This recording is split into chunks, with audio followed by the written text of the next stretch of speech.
What's up, everybody? Welcome back. Week 4 in the NFL. By popular demand, I'm going to break down all the games for Week 4 and who I think is going to win. Money lines right now. Tomorrow, I'm going to have some more picks, my favorite bets for the weekend. But right now, I think we're just going to break down the games because I've had a few people ask for me to break down who I think is going to win. First, let's do a little recap of Thursday Night Football. We went 2-1.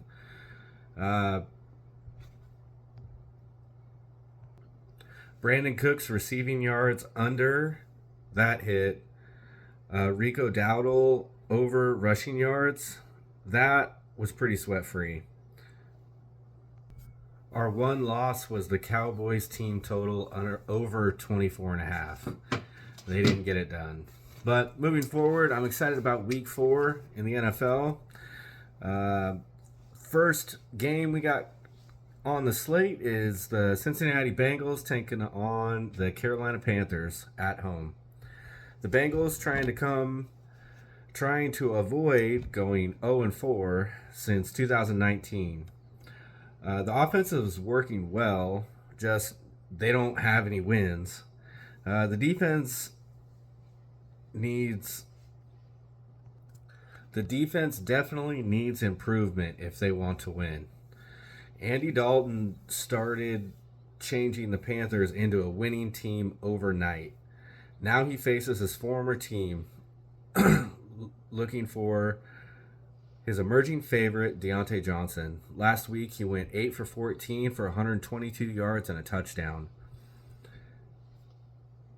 Since he gave up 100-plus yards and a touchdown to McLaurin last week, I see this being a high-scoring game with the Panthers coming out on top. So my pick is going to be the Panthers to win at home. I feel Carolina has the better defense. The next game we're going to look at is the Saints versus the Falcons. I feel like Derek Carr is finally showing his true colors, passing for 142 yards, 1 touchdown, and 2 interceptions. And now they face an Atlanta defense who has held Patrick Mahomes to 217 yards, 2 touchdowns, and 1 interception. No sacks, though.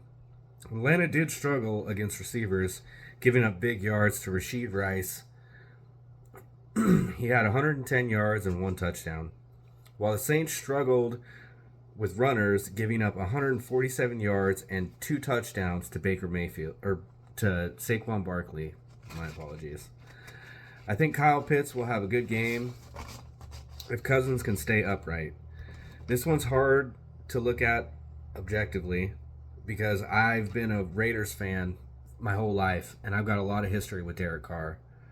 But I really think Cousins is going to get things going, and the Atlanta Falcons will come out on top at home and win at home. The third game we're going to look at is the Jacksonville Jaguars taking on the Houston Texans. Come on, my boy C.J. Stroud coming off a straight spanking. C.J. looks to right the ship against the Jacksonville Jaguars team, who has struggled with Buffalo. This is an early AFC matchup. On the receiving side, you've got Diggs, who went 10 for 12 last week for 94 yards, and Christian Kirk, who went 8 for 10 for 79 yards. I honestly think Diggs will get going early and stay hot this game. The Jags defense struggled, giving up 4 touchdowns through the air, and the Texans defense also struggled against Darnold, giving up 4 touchdowns as well. So I think this game's going to go over in the total as well. The difference is I feel like Texas has the more sound defense and an offense that is more familiar. The Jags, it seems like they're having a hard time getting everything going. That's why I'm going to back the home team for this one. Houston Texans for the win. Next game, we got the Denver Broncos taking on the New York Giants. Jets fans can finally rejoice seeing the Rodgers dynamic fully take effect last week. Throwing for 281 yards, 2 touchdowns, and no interceptions, Garrett Wilson was 5 of 9 for 33 yards and a touchdown. Denver's defense looked good against Mayfield, who only had 163 yards, 1 TD, and an interception, and a sack. And they sacked him 7 times, not just once. So, look for the Jets tight end, Tyler Conklin. Rodgers threw to him the most last week. 6 targets, 5 receptions, 93 yards. He could see the end zone this week, so there's a little hint. Anytime touchdown score, anybody? Bo Nix is becoming a great mobile quarterback. 9 rushes for 47 yards and a touchdown to go with passing for 216 yards off of 25 completions and 36 attempts. But I think he will need his legs this week if they want to win. The Jets have a lockdown pass defense. My prediction is for the Jets to win at home, getting back on track for a positive season. Next, we've got the Vikings taking on the Packers. This is a time-old tradition, huge rivalry going back many, many years. Green Bay's coming off back-to-back wins without Jordan Love, and the Vikings are looking to stay unbeaten. Whether or not Love plays is a key factor in this game. The Vikings defense is running on all cylinders. Sam Darnold threw for 181 yards. Doesn't seem like a lot, but he had 4 touchdowns. Yeah, that's right, 4 touchdowns. The Packers' defense is no joke, though, only allowing 5 touchdowns and 7 interceptions this season. Minnesota's defense is no slouch, though, picking off C.J. Stroud twice and only allowing 1 TD on 215 yards.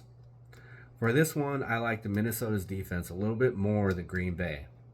And with the QB situation, I will be backing the visitor, Minnesota Vikings, to be the Green Bay Packers this week. Next pick we're going to go to is the Pittsburgh Steelers taking on the Indianapolis Colts. The Steelers are firing on all cylinders, rolling high 3-0. The Colts are coming off of a big win, but not undefeated. The Steelers have Fields, who went for 245 yards, but had an interception. The Colts pass rush, if healthy, can get to Fields. Last week, getting to the quarterback 4 times. The Colts secondary is nasty as well. The Colts offense goes through Jonathan Taylor. I mean, he is a beast. Going for over 100 yards in the last 2 games and getting into the end zone last week. The question is, whose offense will shine Sunday and whose defense will have their way? I'm backing the Steelers as I believe their defense is a better defense. So let's hope Fields has a career day and the Steelers can come home with the win. The next game we're going to talk about is the Rams versus the Bears. The Bears come back home after a rough loss. The Rams come into town riding high off of a big last-minute win against the 49ers. Matt Stafford went for 221 yards, 1 TD, and 0 interceptions. Caleb Williams had 363 yards of offense, 2 TDs, and 2 interceptions. Both QBs coming off games with mistakes. The Colts defense has flashes of greatness, shining with 2 picks last week. The Bears defense is cooking, picking off the Colts last week twice. They did give up 100-plus yards and 2 TDs on the ground to the Colts running back. I think the Colts running back should have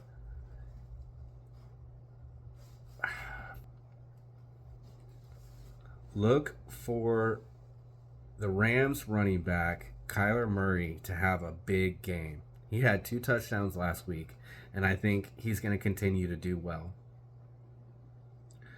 And on this pick, I'm going to stick with wisdom over youth in the QB section. I'm riding with the Rams to win. Next game, we got the Eagles taking on the Bucks. This game has many nuances.